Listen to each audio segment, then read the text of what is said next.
entity တွေကဘာတွေရှိတယ်လဲဆိုတော့ prime ဆိုတာလုံးဝအဲ့ entity ဟာဒီထဲမှာဘာကိုပါရမယ် entity တွေဥပမာ customer တို့ instructor တို့ prime တွေလည်းရှိတယ်အဲ့လိုမဟုတ်ဘဲနဲ့ characteristic လို့ခေါ်တယ် characteristic ဆိုတာကဒီဟာကိုလုံးလိုက်မှ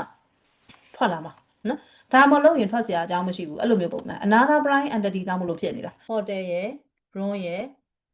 gas ရယ် prime နေနော် reservation က ဟိုပါနော် characteristic ဘာလို့လဲဆိုရင်ဒီ hotel မှာဒီ room ကိုဒီ gas က reserve လာလုပ်တာအဲ့ဒီ transaction ဖြစ်ခါမှာအဲ့ဒီ reserve တွေပဲဝင်မှာနော်အဲ့ဒါမျိုး characteristic ဘယ်လိုလဲဆိုတော့ prime ရှိလာလို့ဖြစ်လာတာဥပမာ customer က order မှာတယ်အဲ့တော့ customer ဆိုတဲ့ prime တွေပဲက order မှာခြင်းဆိုတဲ့ကိစ္စကိုလုပ်တာအဲ့ order အတွက်ဒီ date ဒီရက်အတိုင်းဘယ်ဟာတွေလုပ်တယ်ဆိုတာမျိုးကိုလုပ်တာအဲ့ဒါကြောင့်မို့အဲ့ order က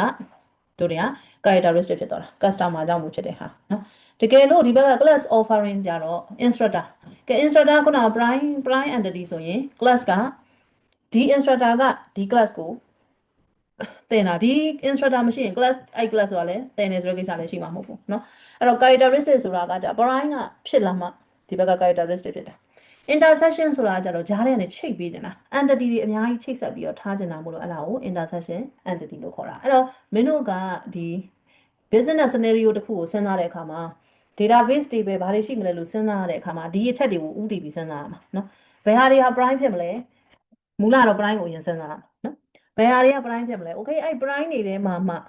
prime တွေထဲမှာမှအဲ့ prime ကြောင့်ဖြစ်လာမဲ့ characteristic တွေပဲကဘာတွေလဲနောက်တစ်ခါအဲ့ဒါတွေကိုချိတ်ဖို့အတွက်ဆိုရင်ဘယ်လို intersection တွေပဲကိုသုံးမလဲအဲ့ဒါကိုစဉ်းစား